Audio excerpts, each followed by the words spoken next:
नमस्कार। बहुत स्वागत है आप सभी दर्शकों का कर्क राशि के लिए गुरु के रोहिणी नक्षत्र में गोचर के इस वीडियो में। अब मिलेगा वक्री गुरु का रोहिणी में गोचर का पूरा लाभ। जी हाँ, ऐसा मैंने थंबनेल में लिखा है। और ऐसा मैंने क्यों लिखा है? देखिए, 9 अक्टूबर को देवगुरु वृषभ राशि में वक्री हुए थे और उस समय मंगल के नक्षत्र मृगशिरा में गोचर कर रहे थे। 28 नवंबर को देवगुरु नक्षत्र परिवर्तन करेंगे और चंद्रमा के नक्षत्र रोहिणी में गोचर करेंगे। चंद्रमा और गुरु में कितनी गहरी मित्रता है ये आप सभी जानते हैं। कुंडली में जब भी गुरु चंद्रमा का संबंध बनता है तो गज केसरी राजयोग बनता है और ये वो शुभ योग है जो कुंडली में बन जाए तो उस व्यक्ति को धन वैभव मान सम्मान संतान सुख दाम्पत्य सुख यश कीर्ति जीवन भर अनायास ही प्राप्त होता रहता है। यही देवगुरु जब चंद्रमा के नक्षत्र में गोचर करेंगे तो चंद्रमा के माध्यम से अपना फल देंगे। चंद्रमा क्या है? चंद्रमा हमारा मन है, हमारी इमोशंस हैं, हमारी भावनाएं हैं। हमारे इमोशंस पर जब गुरु का प्रभाव रहेगा यानी ज्ञान का प्रभाव रहेगा तो हम सही दिशा में कार्य कर पाएंगे। हमारे मन की नेगेटिविटी दूर होगी, ज्ञान का प्रकाश हमारे मन पर होगा, हमारे निर्णय सही होंगे और गुरु जिन जिन चीज़ों के कारक हैं वो सभी चीज़ें हमें दे करके जाएंगे। तो आइए समझते हैं कि 28 नवंबर से 10 अप्रैल के बीच कर्क राशि के जातकों को देवगुरु क्या क्या लाभ प्रदान करेंगे। ये विश्लेषण आपकी चंद्र राशि के आधार पर किया जा रहा है। तो ये है कर्क राशि के जातकों की कुंडली। देवगुरु का गोचर कुंडली के एकादश भाव लाभ के भाव में है। यहाँ पर देवगुरु भाग्य भाव और छठे भाव के स्वामी होकर लाभ के भाव में गोचर कर रहे हैं और गुरु की दृष्टि कुंडली के तीसरे भाव, पांचवें भाव और सातवें भाव पर पड़ रही है। गुरु वक्री अवस्था में गोचर कर रहे हैं तो एक भाव पीछे यानी कि 10वें भाव का भी फल प्रदान करेंगे। ज्योतिष शास्त्र का कहना है कि वक्री अवस्था में शुभ ग्रह और भी अधिक शुभ फल प्रदान करते हैं।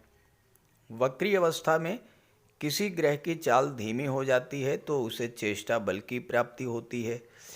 तो इस गोचर काल में देवगुरु का चेष्टा बल कहाँ कहाँ पर होगा? 9वें भाव, 10वें भाव और 11वें भाव पर होगा। तीसरे भाव, 5वें भाव, छठे भाव और 7वें भाव पर होगा।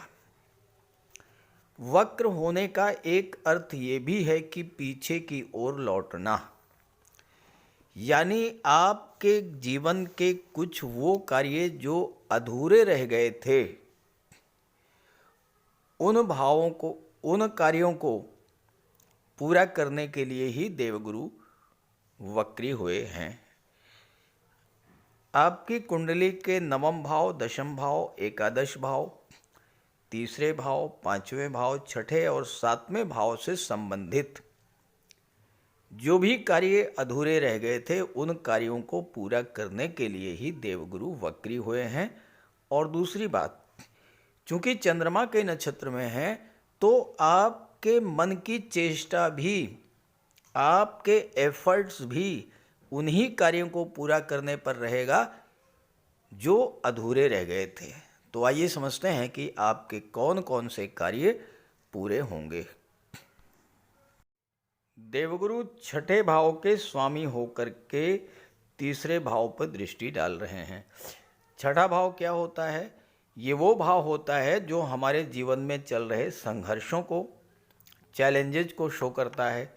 और तीसरा भाव होता है हमारे पराक्रम पुरुषार्थ का, हमारी कम्युनिकेशन पावर का, संचार माध्यमों का, ऑनलाइन एक्टिविटीज़ का, भाई बहनों का, ट्रेवल्स का और डॉक्यूमेंटेशन का, लेखन का।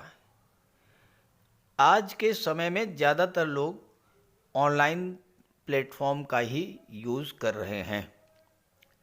जो लोग ऑनलाइन प्लेटफॉर्म से जुड़ कर के, सोशल मीडिया से जुड़कर कार्य कर रहे हैं, इस समय उनको विशेष लाभ मिलेगा, क्योंकि गुरु लाभ के भाव में गोचर कर रहे हैं भाग्य के स्वामी होकर के। तो भाग्य भी साथ मिलेगा और आपकी इनकम भी बढ़ेगी। तीसरा भाव कम्युनिकेशन का होता है। अब यहाँ पर मैं आपको बताऊं, सब कुछ अच्छा ही अच्छा हो ऐसा नहीं है। गोचर में जो आपका ग्रह गोचर कह रहा है, भले ही अच्छा हो या खराब, उसको आपको समझना होगा। अगर अशुभ फलों को आप जान लेंगे पहले से, तो आप सावधान हो जाएंगे, अपनी सुरक्षा कर ले जाएंगे। तो नेगेटिव क्या है आप ये भी समझें। तीसरा भाव कम्युनिकेशन का होता है। पिछले समय में आपका अपने भाई बहनों, मित्रों से, पड़ोसियों से किसी तरह का कम्युनिकेशन गैप बना था, कोई वाद विवाद हुआ था, संबंध खराब हुए थे। तो इस गोचर काल में आप अपने संबंधों को सुधारने का प्रयास कीजिए। अगर संबंधों को आप नहीं सुधारते हैं तो आपके जीवन में नए नए संघर्ष, नए नए चुनौतियां और शत्रुता का जन्म होगा, क्योंकि छठे भाव के भी स्वामी हैं। दूसरी बात, प्रयास करेंगे तो कम्युनिकेशन गैप समाप्त होगा, संबंध आपके फिर से मधुर होंगे और फिर आपको अपने संबंधों का लाभ मिलना शुरू हो जाएगा। दूसरी बात, बीते समय में आपने बहुत संघर्ष किया, परिश्रम किया, लेकिन लाभ नहीं मिल पाया, तो अब आपको अपने एफर्ट्स का लाभ मिलना शुरू होगा, क्योंकि गुरु का चेष्टा बल 11वें भाव पर है।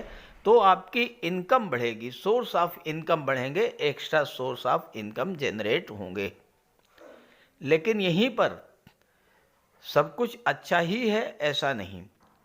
देखिए, तीसरा भाव संचार माध्यमों का है, इंटरनेट का है, मोबाइल का है। यहाँ पर ऑनलाइन चीज़ों को लेकर आपके साथ धोखा हो सकता है।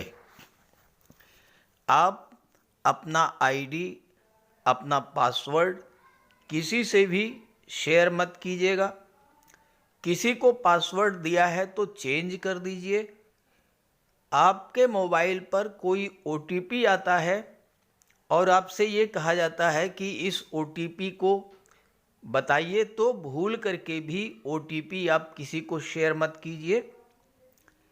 जिसको आप मित्र समझते थे वही आपके साथ इस गोचर काल में धोखा करेगा। इस समय जितना आप सीक्रेसी बरतेंगे उतना ही आपको लाभ मिलेगा। देवगुरु छठे भाव में, छठे भाव के स्वामी होकर लाभ के भाव में बैठे हैं। तो यानी आपको इन 4 महीनों में छठे भाव की चीज़ों से लाभ मिलने जा रहा है। अब यहाँ पर फिर मैं आपको एक चीज़ बता दूं जिससे आपको सावधान रहना है। कर्क राशि के जातक बहुत ही इमोशनल होते हैं, बहुत ही भावुक होते हैं। अब कोई व्यक्ति आपके पास आता है, आपसे कुछ पैसे मांगता है, यहाँ पर आपको ध्यान देना है कि किसी को पैसे उधार नहीं देना है। छठा भाव कर्ज का होता है, छठा भाव संघर्षों का भी होता है। अगर आपने किसी को भावना में बह करके, इमोशंस में आकर के कर्ज दे दिया तो संघर्ष की स्थिति, शत्रुता की स्थिति बन जाएगी। वो पैसा तो आपको वापस नहीं मिलेगा। हाँ, जिसने आपसे पैसा लिया है उससे आपके संबंध जो हैं वो खराब हो जाएंगे। इस बात को आपको ध्यान में रखना है। छठा भाव वो भाव है जो कि आपके जीवन में चैलेंजेज को, संघर्ष को बढ़ाता है, छोटे छोटे कार्यों में विघ्न डालता है। और हो सकता है कि 1 साल पहले आपका व्यापार, आपकी नौकरी बहुत अच्छी चल रही थी, लेकिन अचानक से जैसे ही देवगुरु ने राशि परिवर्तन किया, आपके जीवन में समस्याओं की बाढ़ आ गई। देवगुरु छठे भाव के स्वामी और भाग्य भाव के स्वामी होकर के वक्री हो रहे हैं, यानी स्पीड स्लो हो रही है। तो एक तो आपका मन शांत होगा, आपकी भी स्पीड थोड़ी स्लो होगी, और दूसरे भाग्य का भी अब आपको सपोर्ट मिलेगा, पिता का सपोर्ट मिलेगा। पिछले समय में जल्दबाजी में जो निर्णय लिए थे आपने, उनसे बाहर निकलने का मार्ग आपको अब मिलेगा। आपने क्या किया? एकदम से किसी पर भरोसा कर लिया, कहीं भी एकदम से पैसा लगा दिया, कोई नया काम जिसके बारे में आपको जानकारी नहीं थी, बिना समझे आपने उस काम को शुरू कर दिया, या इस तरह का कोई और निर्णय आपने लिया जल्दबाजी में, इससे आपको असफलता मिली, धनहानि हुई, मानसिक चिंता बढ़ी। अब मन शांत होगा तो आप चीज़ों को समझने का प्रयास करेंगे, कहाँ गलती हुई उनमें सुधार करने का अवसर मिलेगा। क्योंकि वक्री अवस्था में कोई ग्रह यही संकेत देता है कि जो है उसमें सुधार करो, नए की ओर मत दौड़ो। 2024 में हो सकता है स्वास्थ्य भी खराब हुआ हो, लेकिन आप अपने काम में इतना बिजी थे कि अपनी ओर आपने ध्यान ही नहीं दिया होगा। अब चूंकि चंद्रमा आपके लग्न के स्वामी हैं और चंद्रमा के माध्यम से गुरु फल दे रहे हैं, तो सबसे पहले तो आपको अपने स्वास्थ्य पर ध्यान देना पड़ेगा। हो सकता है कर्ज भी लेना पड़ा हो। तो इन सारी समस्याओं का जो तोड़ है वो इन 4 महीनों में आपको मिलने जा रहा है। यानी छठे भाव की चीज़ों का लाभ अब आपको मिलने जा रहा है। स्वास्थ्य में सुधार होगा, शत्रुता समाप्त होगी, कर्ज भी उतारने में सफलता मिलेगा, और जो चीज़ें आप पाना चाहते थे, जिनको खरीदने की आपकी इच्छा थी, वो चीज़ें भी अब आपको इस समय प्राप्त होंगी।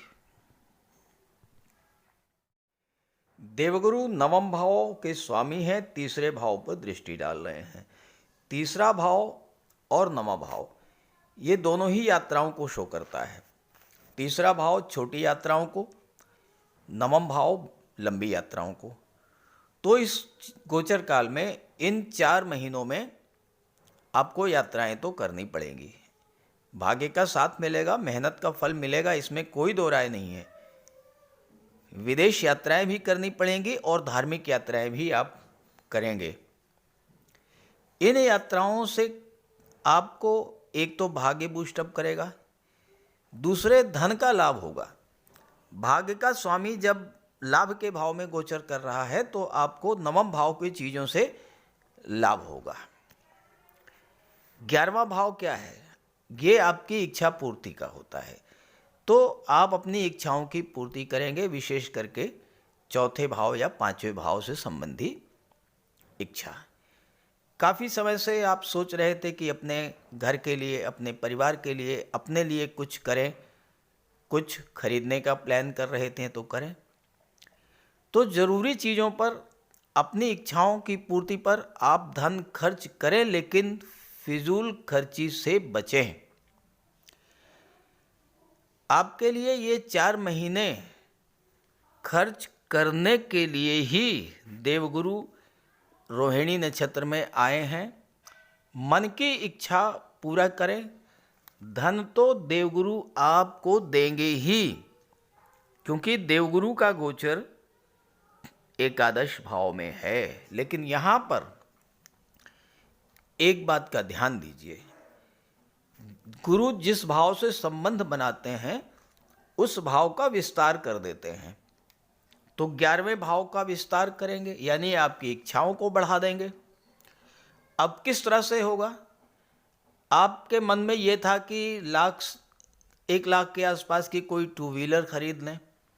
अब आपका मन ये कहेगा कि 1.5 लाख 2 लाख की टू व्हीलर खरीदें। आपके मन में ये था कि 5-6 लाख की कोई 4 व्हीलर खरीदें। अब आपका मन ये कहेगा कि 8-9 लाख की 4 व्हीलर खरीदें।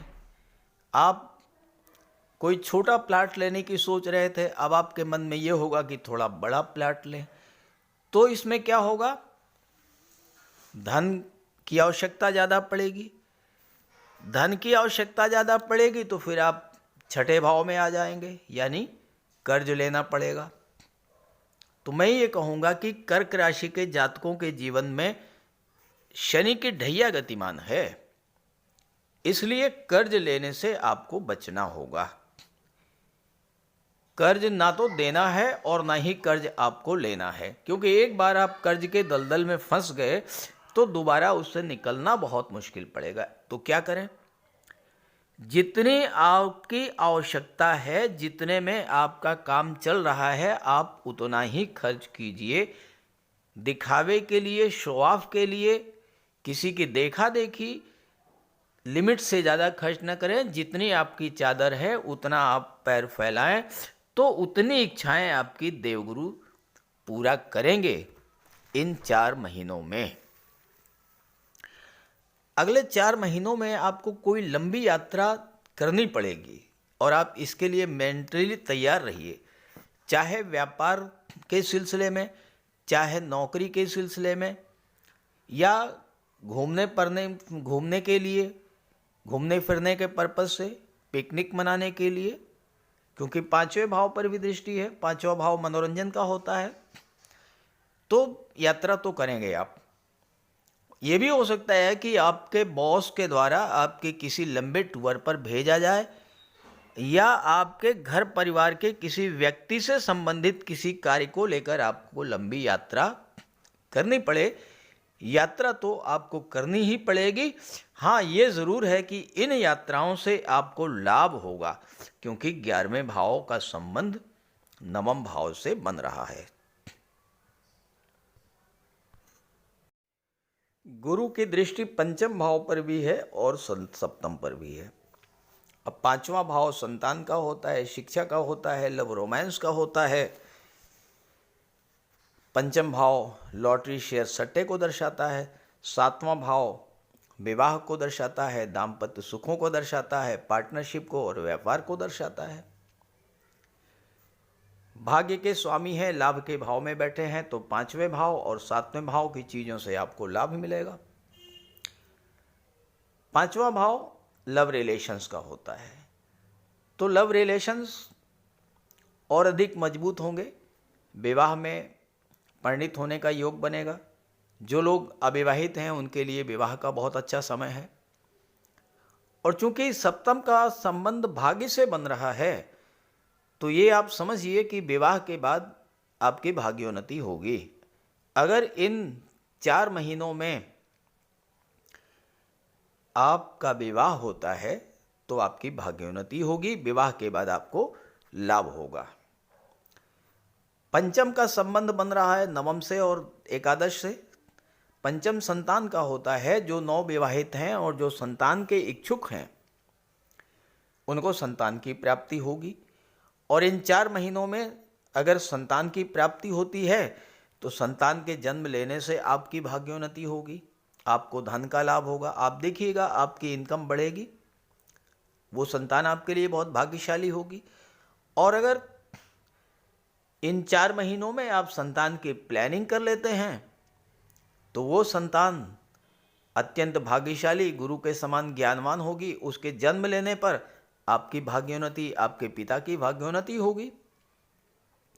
संतान अगर आपकी बड़े हैं बच्चे, तो गुरु छठे के स्वामी हैं, उनके लिए नौकरी मिलने का योग बनेगा, या कोई व्यापार व्यवसाय वो शुरू करेंगे, या फिर उनको कोई रोजगार मिलेगा।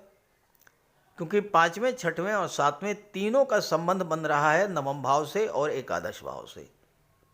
संतान का, शिक्षा का, विवाह का, दाम्पत्य जीवन का, व्यापार का, सभी का संबंध भाग्य से और लाभ से बन रहा है। तो भाग्य साथ देगा, लाभ आपको मिलेगा। लेकिन अब यहां पर एक चीज होगी, वो क्या होगी? सातवां भाव व्यापार का होता है।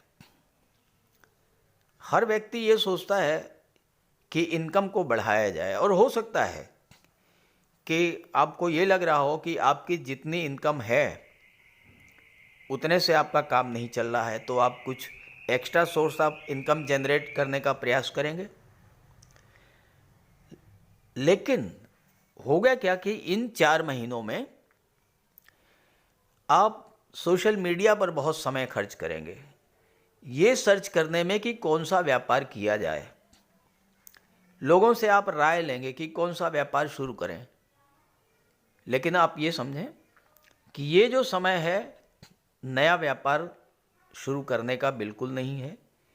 बेहतर ये होगा कि आप अपनी इच्छा के अनुसार, अपनी रुचि के अनुसार ही कोई नया व्यापार व्यवसाय करें, लेकिन 4 महीने के बाद, और उस दौरान जो व्यापार आप करना चाहते हैं उसकी पूरी जानकारी कर लें। किसी की देखा देखी, नकल करके आप कोई व्यापार बिल्कुल भी मत करिएगा। और दूसरी बात, जिस व्यक्ति को आप बिजनेस पार्टनर बनाना चाहते हैं उसके बारे में भी बहुत अच्छे से छानबीन कर लीजिएगा, उसके बाद ही कोई शुरुआत कीजिएगा। आप जो कार्य कर रहे हैं उससे अपनी डेली इनकम बढ़ाने के लिए आपने जो प्रयास किए थे उसका भी लाभ मिलेगा, आपकी इनकम भी बढ़ेगी। आपके किसी कंपटीटर ने आपकी इमेज खराब करने का प्रयास किया था तो उससे भी आप पहचान लेंगे, दूरी बनाएंगे और अपनी सोशल इमेज को इम्प्रूव करेंगे। जो लोग शेयर मार्केट, स्टॉक मार्केट से जुड़े हुए हैं उनके लिए भी लाभ की ज़बरदस्त संभावनाएं बन रही हैं। लेकिन ध्यान रहे, जल्दबाजी नहीं करना है। वह गुरु है वक्री। वक्री अवस्था में क्या है? Speed slow. आप भी अपनी स्पीड को स्लो रखिए, जल्दबाजी में कोई निवेश मत करिए, बहुत सोच समझ करके और लंबे समय के लिए निवेश कीजिएगा, बहुत ज़बरदस्त लाभ आपको मिलेगा। तो कर्क राशि के जातकों के लिए गुरु का रोहिणी नक्षत्र में गोचर करना आपके लिए बहुत अच्छा है। आपके राशि के स्वामी के नक्षत्र में ही गोचर कर रहे हैं, तो इस गोचर का लाभ उठाइए। हाँ, जो सावधानियां मैंने बताई हैं उन सावधानियों को ध्यान में रखिएगा तो विशेष लाभ मिलेगा। तो ये वीडियो, ये जानकारी अपने साथियों, मित्रों को भी शेयर कीजिएगा। नमस्कार।